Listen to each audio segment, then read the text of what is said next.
Good morning, brothers and sisters. I wasn't planning on making a video today, but I just have a lot of energy. It's also my birthday week, so I'm not too sure when this video is going to be coming out, but I wanted to kind of bring the focus of this video to something that has to do with music, because music is my calling, my career path. It's such a big thing for me. But when I started doing music, there is this mistake that a lot of us make, that I've made countless times, that you just got to get your stuff out there. You just got to get yourself out there. And to a degree, that's correct. As far as like sitting down to write, sitting down to practice, or going out to open mics and stuff like that. But I guess, since a lot of us do feel stuck and don't know how to start, or don't know, I guess how to take that initial leap, because it's like very scary. But my problem was always the opposite. Especially since music is so closely tied to my mom passing away, that it just a fire that was in me that I guess I wasn't aware of when I was younger, just completely ignited and exploded. And I was just like, I gotta go out and play shows now. I gotta start recording now. I gotta, there was this maybe it was a bit of FOMO, but it was also just this desire to really want to do it.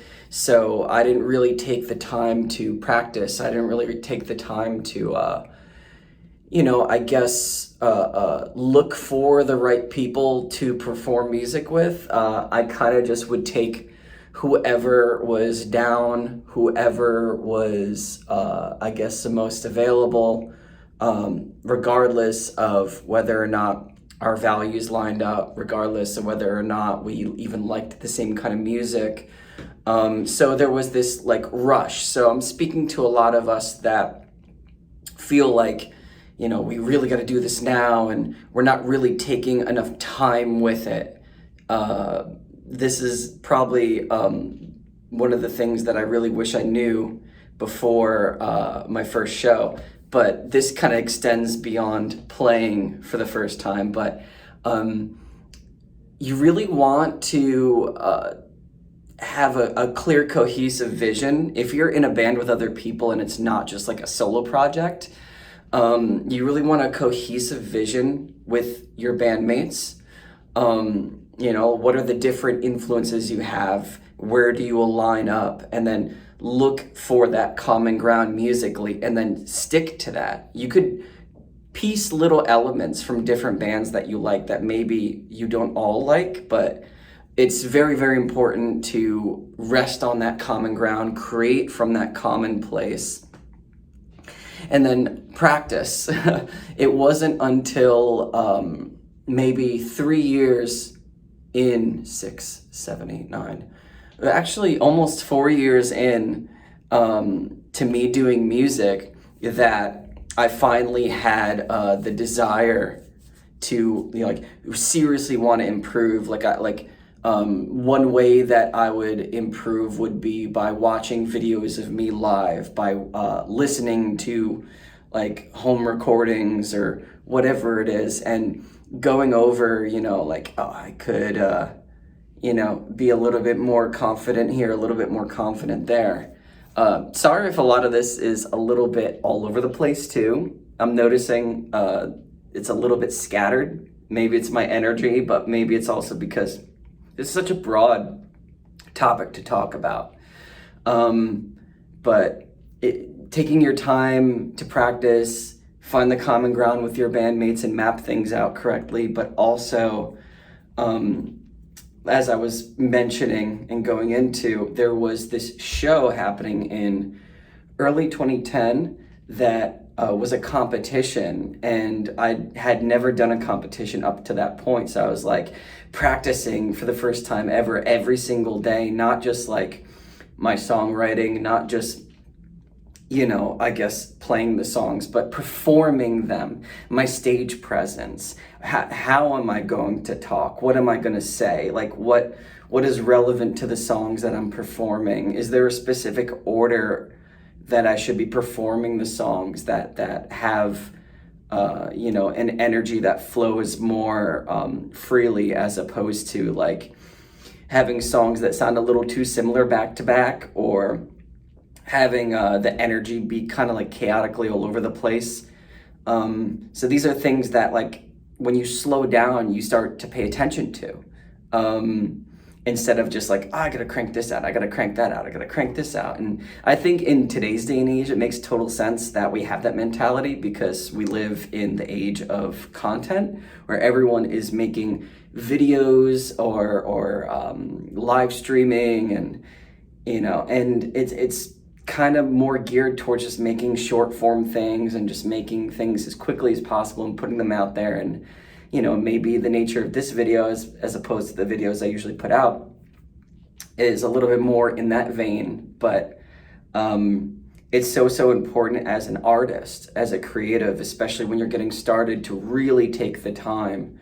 So it's not going anywhere. Don't worry. This feeling of needing to get it out is a good feeling to have. But like me, don't get swept away in it to where like, oh, yeah, I played my very first show with my first drummer and we hadn't even practiced for the show.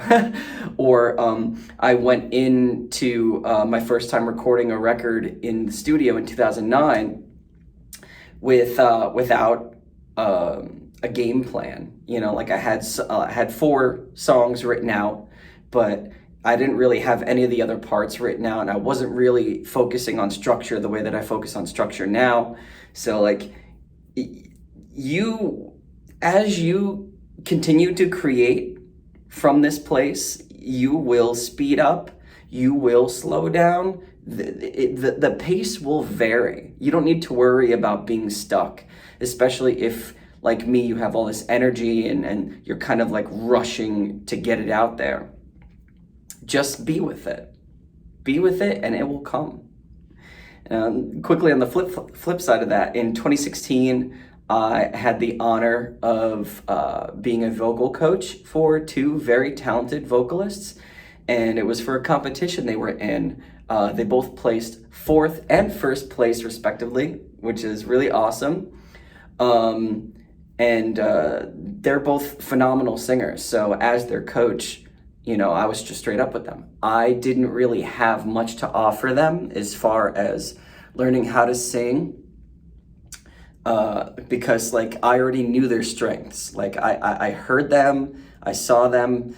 It was primarily a performance thing. So we decided to, like, as their coach, I decided to just take them to at least 1 or 2 open mics every single week leading up to the competition. And that's what really helped them out, because it wasn't necessarily that, they needed to figure out how to hit the right pitch, or, really like, guide their vocals through the right amount of vibrato or something like that. These were things that, as just pure vocalists, they already understood. And what's really cool is, because I follow both of them, they still are creatives that are active and singing, which is so cool to see them do that. But it was really just getting over that stage fright. And so when it comes to writing and practicing, like, you definitely do want to take your time and not just rush out there. But there is a certain point where you are ready, but there's a little bit of fear holding you back. And that's when I would suggest definitely going to open mics. And it's going to be scary at first. I have a few friends that started going to open mics, and they described it as scary, but also one of the best things they have ever done. And I second that notion. Even though I've been performing since like 2007 to 2011, I was playing tons of shows locally in the tri-state area. It wasn't until 2012 that I was open enough to try open mics, and the open mics, half the time, were better than any of the shows I was playing. And I met so many wonderful people that way. It's helped me feel more comfortable in my frame as a performer and a singer, and also as a front man. I usually front a band. Currently, my morning coffee project is a solo project, but I do have friends of mine who back me up live. So regardless of whether or not you're a solo artist or whether you're just fronting a band, it's so important for you to be able to stand on your own 2 feet and hold your own frame. And there's no better way to do that than to hit up as many open mics as possible to really get over that stage fright, or not even get over it, because the idea isn't that you're conquering your fear and the fear no longer exists, because it's still there. It's learning to be comfortable with that uncomfortableness. Now I'm reminded of a book that I should be getting anytime soon, Being Comfortable with Uncertainty, which is definitely a sister practice to this. But the discomfort that you feel from performing, that fear of, like, maybe I'm gonna mess up, or maybe people are gonna think I'm terrible or whatever. These are things that only exist in our minds, and might be residual from, like, past trauma growing up. Like, maybe we had families that didn't really believe in us and put us down. And I know this is all true for me, so maybe it's relevant to you.